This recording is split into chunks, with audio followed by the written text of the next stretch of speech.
டைனாஸ் வந்துகிட்டு இருக்கா. இப்ப நீ யார்கிட்ட பேசலிங்கிறது முக்கியம் இல்ல. டாக்டர், உங்க முடி ஆடுறது காப்புக்கா இல்ல அதுவும் மேஜிக்கா? இதெல்லாம் ஒன்றும் மேஜிக் இல்ல டோனி. ஐம் சாரி, பூமிக்கு இன்னைக்கு ஹாலிடே. அதனால மூட்டையை கட்டிக்கிட்டு பேசாம கிளம்பி போயிட்டே இருங்க. ரத்தின காப்பாளனை கொக்கரிக்கிற அந்த குட்டி பூச்சி உனக்காக தான் பேச வந்திருக்கா? நிச்சயமா இல்ல, எனக்காக நான் தான் பேசுவேன். நீ இந்த நகரத்துக்குள்ளேயும் கிரகத்துக்குள்ளேயும் அத்துமீறி புகுந்திருக்க. அதாவது போய் தொலைன்னு சொல்றது புரியல.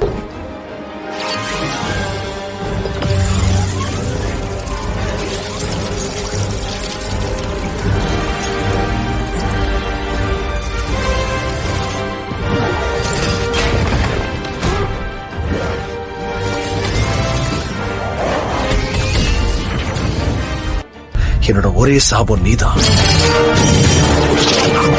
Come on!